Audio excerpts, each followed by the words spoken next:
Shalom Bapak Ibu Saudara yang diberkati Tuhan. Berjumpa lagi di dalam ibadah online. Di minggu ini kita mau sama-sama menaikkan setiap pujian kita. Kita mau sama-sama menyembah Tuhan. Kita mau masuk dalam hadirat Tuhan. Kita mau naikkan setiap doa-doa kita. Mari Bapak Ibu Saudara, saya undang masuk dalam hadirat Tuhan. Sebelumnya mari kita berdoa. Bapa, terima kasih Tuhan. Jikalau pagi ini Tuhan, kami boleh hadir di hadapan-Mu Bapa. Kami boleh berada di bawah kaki-Mu Tuhan. Untuk menaikkan setiap doa-doa kami Tuhan. Untuk menaikkan setiap permohonan kami Tuhan. Kami mau Bapa jadi yang terbaik Tuhan. Kami mau Tuhan selalu diberkati Tuhan. Terima kasih Bapa, terima kasih Yesus. Nah, di dalam nama-Mu Tuhan, kami ucap syukur dan berterima kasih. Haleluya Yesus. Amin. Yesus, Yesus. Terima kasih Tuhan. Kami mau datang Tuhan. Kami mau datang padamu Tuhan.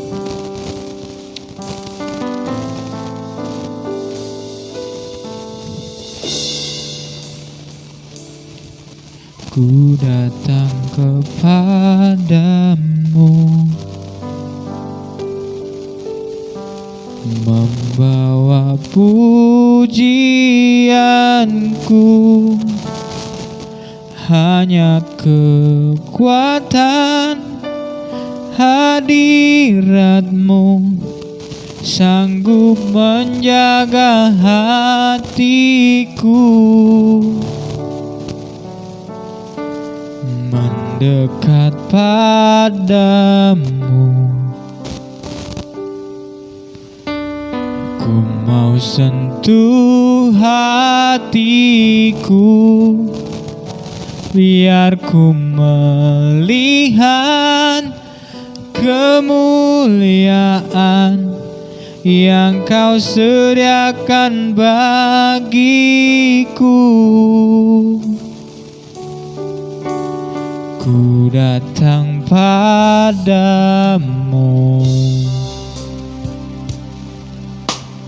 membawa pujianku, hanya kekuatan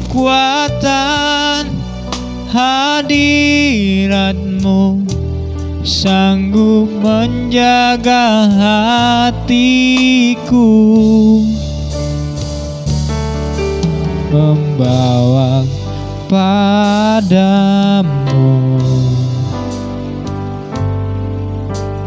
ku mau sentuh hatimu,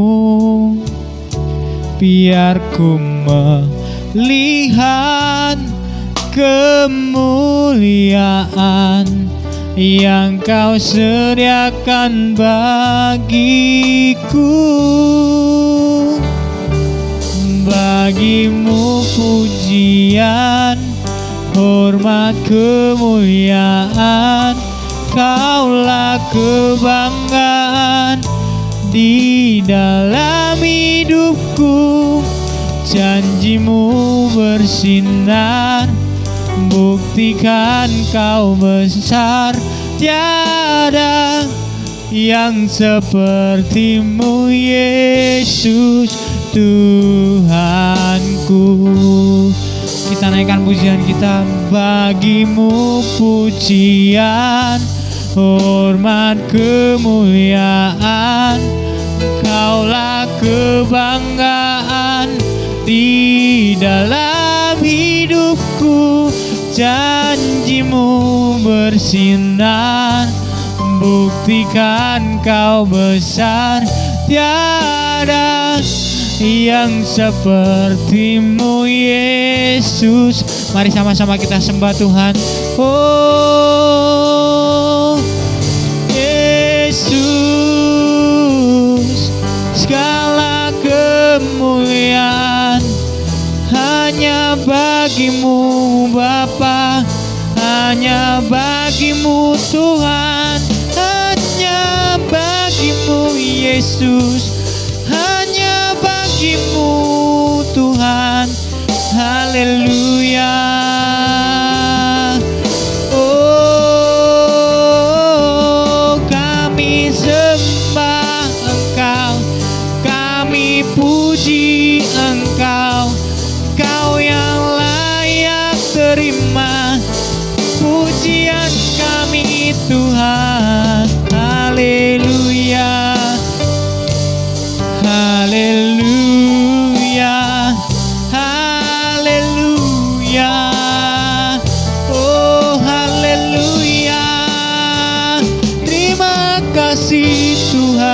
Yesus. Terima kasih Bapa, Engkau begitu baik Tuhan, Engkau sangat baik. Terima kasih Tuhan, terima kasih. Haleluya, haleluya. Oh, bagimu pujian, hormat, kemuliaan. Kaulah kebanggaan di dalam hidupku. Janjimu bersinar, buktikan besar. Tiada yang sepertimu Yesus. Oh, bagimu pujian, hormat, kemuliaan. Kaulah kebanggaan di dalam hidupku. Janjimu bersinar, buktikan kau besar. Tiada yang sepertimu Yesus. Oh, tiada yang sepertimu Yesus. Oh, tiada yang sepertimu Yesus. Tuhanku, berikan sorak-sorai bagi nama Tuhan.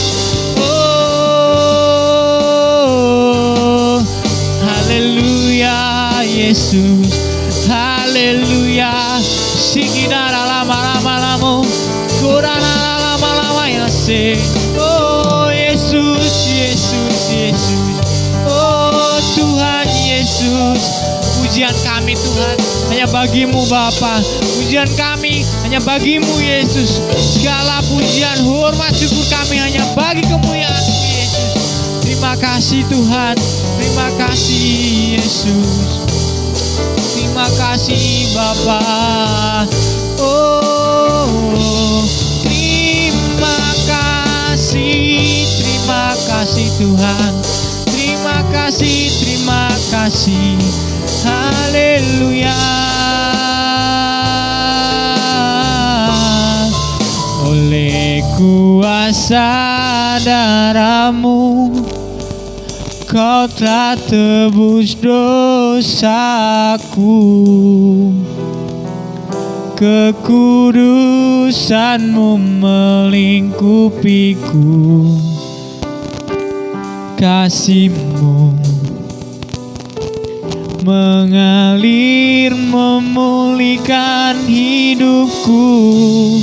Sungguh besar anugerah-Mu, Kau telah selamatkan kami Tuhan. Ku menjadi ciptaan yang baru oleh kuasa darah-Mu. Oleh kuasa darah-Mu, Engkau telah tebus dosaku. Kekudusan-Mu melingkupiku. Kasih-Mu Tuhan mengalir memulihkan hidupku. Sungguh besar anugerah-Mu, Kau selamatkan hidupku. Ku menjadi ciptaan yang baru oleh kuasa darah-Mu. Ku menjadi ciptaan yang baru oleh kuasa darah-Mu. Ku menjadi ciptaan yang baru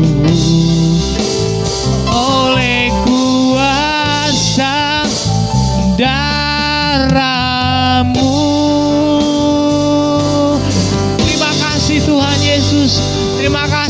Bapa.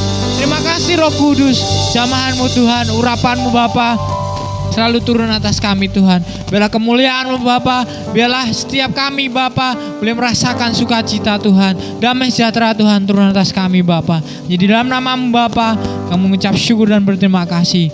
Mari yang sama-sama percaya bahwa pagi hari ini Tuhan nyatakan mujizatnya. Kita katakan amin. Tuhan Yesus memberkati. Shalom semuanya. 1 Korintus 3 ayat 16 berkata, "Tidak tahukah kamu bahwa kamu adalah bait Allah dan bahwa roh Allah diam di dalam kamu?" Pada saat kita bertobat dan percaya kepada Tuhan Yesus, maka Roh Kudus, Roh Allah masuk ke dalam hati kita. Kita adalah bait Allah.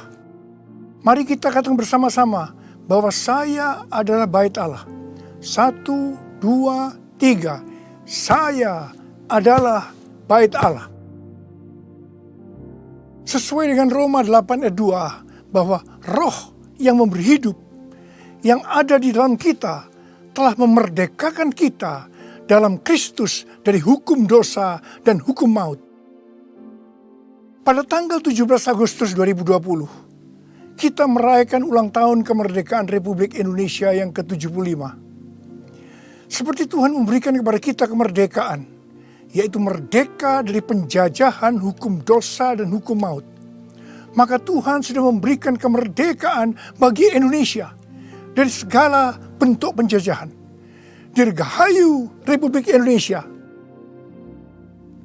Dalam masa pandemi COVID-19 ini, kita harus melakukan seperti yang tertulis dalam Yeremia 29 ayat 7. Yaitu kita harus mengusahakan kesejahteraan negara di mana kita tinggal. Dan berdoa untuk negara kita kepada Tuhan. Sebab kesejahteraan negara Indonesia yang tercinta ini adalah kesejahteraan kita semua. Yang mau melakukan ini katakan amin. Kita sebagai bait Allah harus hidup dipimpin oleh Roh Kudus. Bukan hidup menurut daging. Roma 8 ayat 13 berkata, "Sebab jika kamu hidup menurut daging, kamu akan mati.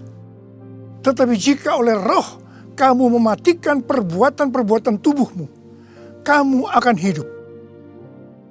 Salah satu peran dari Roh Kudus dalam kehidupan kita adalah bahwa Roh Kudus akan mengurapi kita. Pengurapan yang berasal dari Roh Kudus ini yang akan mengajar kita dalam setiap pemikiran, keputusan, dan langkah yang harus diambil. Selain itu, peranan Roh Kudus juga memberikan kepada kita kuasa untuk menjadi saksi Yesus dalam menyelesaikan amanat agung. Di dalam era Pentakosta ketiga ini, untuk menyelesaikan amanat agung, Tuhan menyediakan pengurapan dan kuasa double portion kepada kita. Kita akan melakukan apa yang dilakukan oleh Tuhan Yesus pada waktu Dia ada di bumi ini. Bahkan hal-hal yang lebih besar.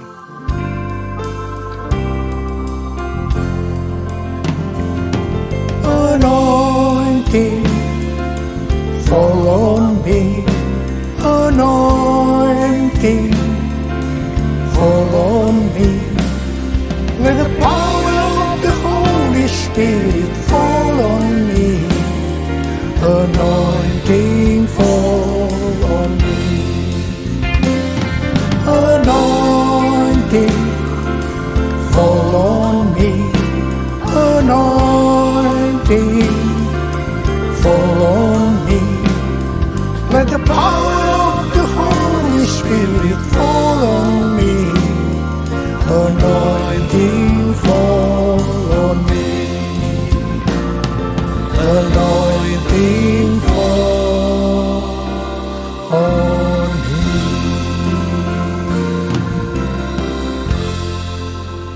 Daud adalah seorang yang sangat mengasihi Allah.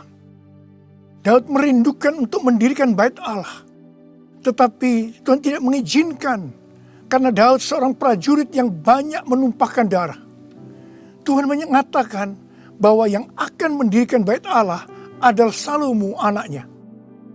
Meskipun demikian, Daudlah yang mempersiapkan segala sesuatunya untuk membangun bait Allah itu. termasuk menyediakan emas, perak, tembaga, besi, kayu, batu permata. Daud juga yang membuat blueprint. Daud berkata bahwa Tuhanlah yang memberikan ilham kepadanya untuk memberikan petunjuk tentang segala pelaksanaan rencana itu. Secara pribadi, Daud juga mempersembahkan emas dan perak untuk pembangunan itu. Pada waktu Daud menantang bangsa Israel untuk memberikan sumbangan untuk pembangunan Bait Allah, dikatakan bangsa itu bersuka cita karena mereka memberi dengan rela dan tulus ikhlas. Demikian juga dengan Raja Daud, dia sangat bersuka cita untuk membangun Bait Allah yang adalah tubuh kita ini. Syarat yang utama adalah mengasihi Tuhan. Karena kita mengasihi Tuhan, maka kita akan mempersiapkan segala sesuatunya untuk membangun tubuh kita sebagai Bait Allah, yaitu membangun kerohanian kita. Salah satunya dengan memberikan persembahan secara materi kepada Tuhan dan kepada sesama. Memberi kepada Tuhan dan kepada sesama bukan hanya bagi orang-orang yang berkelimpahan secara materi, tetapi juga untuk orang yang berkekurangan. Pada waktu kita memberi, seperti yang terjadi kepada Daud dan bangsa Israel, maka kita akan mengalami sukacita yang melimpah. Filipi 4 ayat 4 berkata, bersukacitalah senantiasa dalam Tuhan. Sekali lagi kukatakan, bersukacitalah. Dalam masa pandemi COVID-19 ini, banyak orang yang kehilangan sukacita. Itu memang rencana iblis untuk menghancurkan kita. Tetapi Tuhan memberikan kunci untuk mengembalikan sukacita itu, yaitu dengan cara memberi.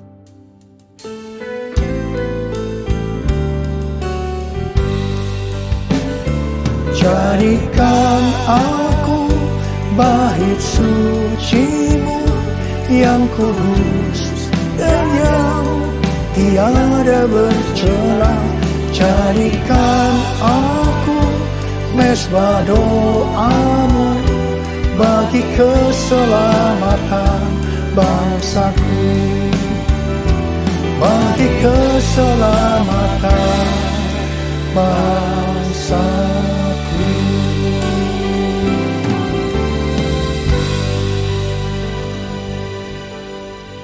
Sesuai dengan 2 Tawarikh 3 ayat 1 dikatakan bahwa Salomo mendirikan Bait Allah di Yerusalem di Gunung Moria, di mana Tuhan menampakkan diri kepada Daud di tempat pengirikan Ornan, orang Yebus. Jadi Daud yang menetapkan tempat dari Bait Allah Salomo itu. Bait Allah Salomo merupakan perpaduan dari tabernakel Musa dan tabernakel Daud. Tabernakel Musa berbicara tentang hukum Allah, sedangkan tabernakel Daud berbicara tentang doa, pujian, dan penyembahan. Sebagai Bait Allah, maka kita harus hidup taat kepada firman Allah dan hidup dalam doa, pujian, dan penyembahan. Saya ingat kepada almarhum Bapak Octavianus sebagai pendiri dari YPPII Batu Malang. Setiap kali saya berkhotbah di kebaktian tahunan dari YPPI di Batu Malang, beliau selalu berkata seperti ini. Di dalam ibadah itu ada 2 unsur. Unsur yang pertama, doa, pujian, dan penyembahan. Unsur yang kedua, pemberitaan firman Tuhan. Itu saja, seperti di gerejanya Pak Niko. Bait Allah Salomo berada di Gunung Moria di Yerusalem. Gunung Moria adalah tempat di mana Daud disuruh Tuhan membuat mezbah bagi Tuhan dan mempersembahkan korban bakaran dan korban keselamatan. Setelah Daud melakukan itu, maka Tuhan mengabulkan doa Daud untuk negeri itu. Dan tulah penyakit sampar yang mengakibatkan 70.000 orang Israel mati berhenti menimpa orang Israel. Tuhan minta agar kita mempersembahkan korban kepada Tuhan, terutama di tengah-tengah pandemi ini, supaya doa kita dikabulkan Tuhan. Saya bersyukur kepada Tuhan Karena gereja-gereja di Indonesia pada saat pandemi COVID-19 mempersembahkan korban. Bilangan Research Center melakukan sebuah penelitian dan hasilnya didapati bahwa sebagian besar gereja, yaitu sekitar 75%, pemasukan keuangannya menurun sampai dengan 60%. Tetapi yang luar biasa, justru gereja yang keuangannya menurun 40-60%, gereja itu yang paling banyak memberi. Mereka memberi kepada anggota gereja, memberi kepada masyarakat, memberi kepada gereja lain, melakukan kerjasama dengan pemerintah, melakukan pelayanan sosial. Didapati juga satu hal yang menarik, bahkan ini bagi saya suatu fenomena, yaitu bahwa gereja dengan jumlah anak muda yang lebih banyak, dalam hal ini anak muda yang berusia di bawah 21 tahun, justru gereja itu terlihat lebih murah hati dan lebih peduli. Wow! Kemudian terjadi kebangkitan gerakan doa antar denominasi yang diikuti sebanyak 83,8% gereja. Mereka melakukan apa yang dikatakan Alkitab. Mereka bertekun dengan sehati dalam doa bersama-sama. Untuk bisa unity seperti ini perlu pengorbanan. Saya percaya doa gereja-gereja Tuhan di Indonesia yang mempersembahkan korban seperti itu, yang sekarang berdoa agar pandemi segera berakhir dan tidak terjadi resesi ekonomi, akan dikabulkan oleh Tuhan. Haleluya! Gunung Moria juga adalah tempat di mana Tuhan meminta kepada Abraham untuk mempersembahkan Ishak sebagai korban bakaran. Saya percaya bagi Abraham hal ini pasti sulit untuk dimengerti. Ishak diberikan kepada Abraham dan Sarah pada waktu masa tuanya, di mana mereka sudah tidak mungkin lagi mempunyai anak. Ishak adalah anak tunggal. Hati Abraham sangat lekat kepada Ishak. Dan tiba-tiba Tuhan meminta kepada Abraham agar Ishak dipersembahkan sebagai korban bakaran. Dalam hal ini, Tuhan menguji Abraham apakah Abraham lebih mengasihi Tuhan dibanding mengasihi Ishak. Ternyata dalam pergumulan yang sangat berat ini, Abraham menang. Abraham lebih mengasihi Tuhan ketimbang mengasihi Ishak. Supaya menjadi pemenang dalam pergumulan ini, perlu pengorbanan. Setelah Abraham lulus dalam ujian ini, dia diberkati Tuhan berlimpah-limpah. Untuk menerima pengurapan dan kuasa double portion, Tuhan pasti akan menguji kita untuk melihat apakah kasih kita kepada Tuhan melebihi kasih kita kepada yang lainnya. Termasuk keluarga, uang, harta, kedudukan, harga diri, dan lain-lainnya. Kita harus keluar sebagai pemenang. Dalam Roma 12 ayat 1, kita diminta untuk mempersembahkan tubuh ini sebagai persembahan korban yang hidup, kudus dan berkenan kepada Tuhan. Sebab itu adalah ibadah kita yang sejati. Untuk mempersembahkan tubuh ini sebagai persembahan yang hidup, artinya tidak mati secara rohani, tidak suam-suam kuku, kudus dan berkenan kepada Tuhan, itu perlu pengorbanan. Tidak benar kalau ada orang yang mempunyai pengertian bahwa setelah kita lahir baru, kita bebas melakukan apa saja dengan alasan pasti Roh Kudus yang menuntun sehingga Bapa akan tersenyum. Tidak benar. Justru kita harus berusaha sungguh-sungguh untuk mempersembahkan tubuh ini sebagai persembahan yang hidup, kudus, dan berkenan kepada Tuhan. Untuk itu perlu pengorbanan.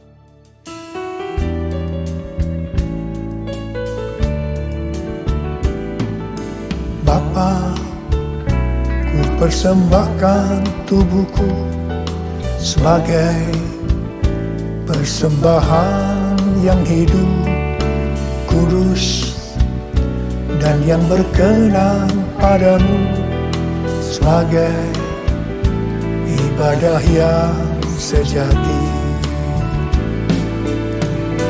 Ku sembah Kau Tuhan, ku sembah Kau Tuhan, ku serahkan hidupku kepadamu untuk kemuliaan nama-Mu, untuk kemuliaan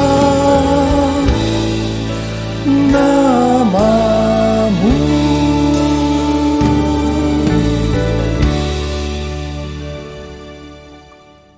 Pada awal tahun 2009, Tuhan berkata kepada saya dari Wahyu 3 ayat 11a, bahwa Aku datang segera. Saya sudah sering mendengar kata-kata ini, tetapi pada saat itu ada sesuatu yang lain.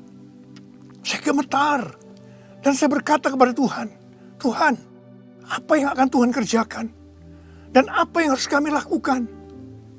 6 bulan kemudian, Tuhan baru menjawab pertanyaan tentang apa yang akan Tuhan kerjakan dengan berkata, Aku akan mencurahkan Rohku. Aku akan mencurahkan Rohku. Pada saat Roh Kudus dicurahkan, akan terjadi seperti yang terdapat dalam Yoel 2 ayat 28 sampai dengan 32. Ada 3 tanda yang akan terjadi. Tanda yang pertama, anak-anak, pemuda, dan orang tua akan dipakai Tuhan secara luar biasa. Katakan amin. Tanda yang kedua, mujizat akan terjadi luar biasa. Tetapi tanda yang ketiga, goncangan juga akan terjadi luar biasa. Dengan adanya 3 tanda ini, maka Yoel 2 ayat 32 akan terjadi. Yaitu bahwa akan banyak orang yang berseru kepada nama Tuhan. Dan mereka yang berseru kepada nama Tuhan, mereka akan diselamatkan. Artinya akan terjadi penuaian jiwa besar-besaran. Pada tahun 2013, Tuhan berkata tentang pencurahan Roh Kudus ini sebagai Pentakosta yang ketiga. Ini sesuai dengan nubuatan William Seymour pada tahun 1909, yaitu kira-kira 100 tahun ke depan, yang berarti pada zaman now akan terjadi pencurahan Roh Kudus yang luar biasa, yang melebihi pencurahan Roh Kudus di Azusa Street. Sejak saat itu saya terus-menerus memperkatakan tentang hal ini. Siapa yang mengira bahwa goncangan yang terjadi pada tahun 2020, pada waktu era Pentakosta ketiga, ini adalah pandemi COVID-19. Di sini jelas bahwa pandemi COVID-19 ada hubungannya dengan Aku datang segera. Pada waktu Tuhan Yesus ditanya oleh murid-muridnya, apa tanda kedatanganmu dan tanda kesudahan dunia ini? Tuhan Yesus menjawab dari Matius 24 ayat 4 sampai dengan 14, yang juga terdapat dalam Lukas 21 ayat 8 sampai dengan 19, yang intinya akan terjadi. Yang pertama, goncangan terhadap orang percaya. Yang kedua, goncangan terhadap semua orang yang di bumi. Yang ketiga, pemberitaan Injil di seluruh bumi. Dalam goncangan tadi, salah satunya disebutkan penyakit sampar, yang berarti COVID-19 termasuk di sini. Jadi, pandemi COVID-19 ini adalah bagian dari tanda-tanda kedatangan Tuhan Yesus untuk kali yang kedua. Yang perlu diingat adalah bahwa yang pertama, kita tidak mengatakan bahwa setelah pandemi ini Tuhan Yesus pasti datang kembali. Dalam hal ini kita tidak pernah tahu.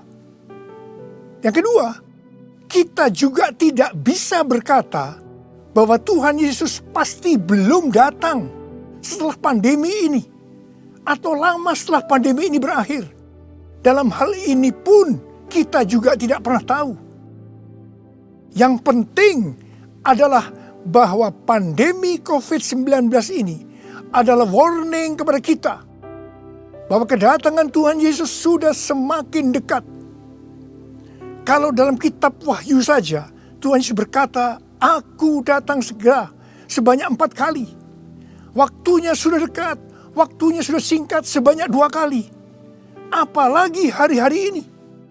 Pasti kedatangan Tuhan Yesus sudah sangat-sangat dekat. Saya percaya orang yang merindukan kedatangan Tuhan, seperti pada jemaat mula-mula yang selalu berkata, Maranatha, sebagai doa dan sebagai salam, pasti akan lebih serius untuk menyelesaikan amanat agung Tuhan Yesus. Sehingga pada saat Dia datang kembali, kita akan mendengar suara penghulu malaikat, bunyi sangkakala, dan mendengar nama kita dipanggil. Haleluya!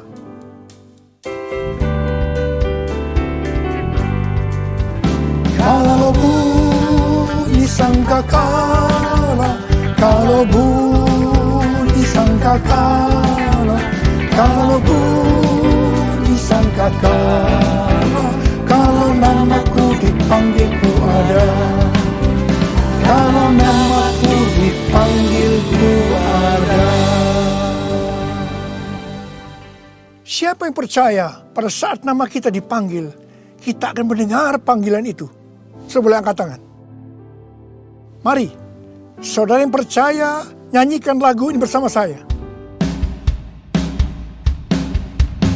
Tak lama lagi kita bertemu Tuhan. Tak lama lagi kita bertemu Tuhan. Amin. Tak lama lagi kita bertemu Tuhan. Haleluya, haleluya, kita bertemu Tuhan. Haleluya, haleluya, kita bertemu Tuhan.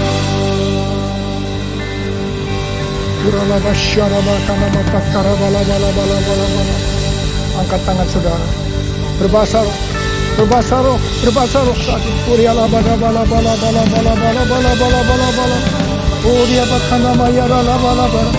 Oh Jesus, Jesus. Tidak lama lagi kami akan bertemu dengan Kau Tuhan. Kau akan segera datang kali yang kedua. Biarlah kami boleh mempersiapkan diri Tuhan. Kami berdoa buat anak-anak-Mu semua Tuhan. Pakai kami hari-hari ini untuk menyelesaikan amanat agung Tuhan Yesus.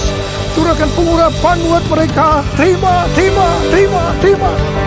Kami berdoa dengan mereka Tuhan. Untuk menyembuhkan mereka yang sakit, yang mengalami kesusahan. Terima kesembuhan. Terima kesembuhan. Terima, terima, terima, terima. Ora labakana mayarala bala bala. Ora bala bala. Ira bala bala bala bala bala bala bala bala. Oh Yesus, Yesus, Yesus, Yesus. Oh Yesus, Yesus, Yesus, Yesus, Yesus, Yesus, Yesus. Mari saudara-saudara, kita akan masuk dalam perjamuan kudus. Kita akan mengingat ayat ini. Sebab setiap kali kamu makan roti ini dan minum cawan ini, kamu memberitakan kematian Tuhan sampai Ia datang. Perjamuan kudus adalah perjamuan Tuhan Yesus sendiri. Setiap kali kita masuk dalam perjamuan kudus, Tuhan Yesus selalu berkata begini, biarlah ini menjadi peringatan akan daku. Karena itu, mari arahkan hati saudara kepada kebaikan Tuhan. Kita akan mengingat kebaikan Tuhan. Mari tundukkan kepala. Tuhan, siapakah kami ini sebelum kami mengenal Engkau? Kami ini semua orang berdosa. Upah dosa adalah maut, mati. Tapi Engkau yang tidak berdosa telah dijadikan dosa oleh karena kami semua. Engkau harus turun dari sorga mulia, mati ganti kami dengan penderitaan yang luar biasa. Sungguh kalau kami pikirkan Tuhan, betapa baiknya Engkau itu. Engkau jadikan kami sebagai anak-anak-Mu. Engkau tuntun, Engkau bela, Engkau berkati, Engkau lindungi kami. Engkau juga tegur kalau kami salah. Engkau sembuhkan kami Tuhan. Itu Engkau ya Aba. Itu Engkau ya Aba. Tuhan terima kasih. Terima kasih. Saudara-saudara, Tuhan akan memberkati saudara melalui perjamuan kudus ini. Tapi Tuhan mau kita makan dan minum perjamuan kudus dengan cara yang benar. Karena itu masing-masing. Sekarang introspeksi. Lihat keadaan dirimu masing-masing. Jangan menyimpan dosa. Kalau ada dosa yang Tuhan ingatkan saat ini, langsung minta ampun kepada Tuhan. Minta ampun, minta ampun. Ampuni saya Tuhan, ampuni saya, ampuni saya. Katakan demikian. Tuhan, Kau melihat anak-anak-Mu sedang meminta ampun kepadamu. Ampuni ya Tuhan, ampuni ya Tuhan. Layakkan kami masuk dalam perjamuan kudus. Kami akan masuk dalam perjamuan kudus dengan hati yang penuh ucapan syukur. Dalam nama Yesus kami berdoa. Amin. Sekarang saudara, mari angkat roti di tangan kanan kita tinggi-tinggi. Sebab apa yang telah kuteruskan kepadamu telah aku terima dari Tuhan. Yaitu bahwa Tuhan Yesus pada malam waktu Ia diserahkan mengambil roti. Dan sesudah itu yang mengucap syukur atasnya. Dia memecah-mecahkannya dan berkata, inilah tubuhku yang diserahkan bagi kamu. Perbuatlah ini menjadi peringatan akan aku. Sudah dikasih Tuhan. Bukankah roti yang kita pecah-pecahkan ini adalah persekutuan kita dengan tubuh Kristus? Mari kita makan dalam nama Yesus.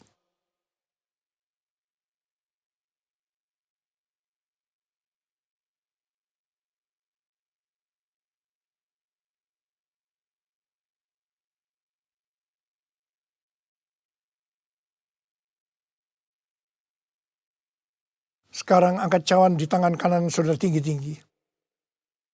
Demikian juga ia mengambil cawan sesudah makan lalu berkata, cawan ini adalah perjanjian baru yang dimeteraikan oleh darahku. Perbuatlah ini. Setiap kali kamu meminumnya menjadi peringatan akan aku. Saudara dikasih Tuhan, bukankah cawan pengucapan syukur yang atasnya kita ucapkan syukur adalah persekutuan kita dengan darah Yesus? Mari kita minum dalam nama Yesus.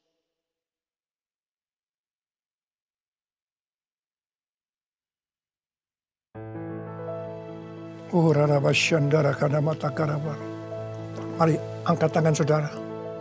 Ucapkan syukur. Ucapkan syukur dengan suara, jangan diam. Tuhan, terima kasih ya Tuhan. Terima kasih ya Tuhan. Terima kasih ya Tuhan. Terima kasih. Ucapkan syukur pada Tuhan. Ucapkan syukur. Kami bersyukur buat kebaikan-Mu ya Tuhan. Ya Tuhan, ya Tuhan. Kami bersyukur. Kami berterima kasih kepadamu ya Tuhan. Terima kasih Yesusku, terima kasih Yesusku. Puji syukur hanya bagi Tuhanku. Terima kasih Yesusku, terima kasih Yesusku. Puji syukur hanya bagi Tuhanku. Terima kasih Yesusku, terima kasih Yesusku. Puji syukur hanya bagi Tuhanku. Terima kasih Yesusku, terima kasih Yesusku. Puji syukur hanya bagi Tuhanku. Puji syukur hanya bagi Tuhanku. Puji syukur hanya bagi Tuhanku.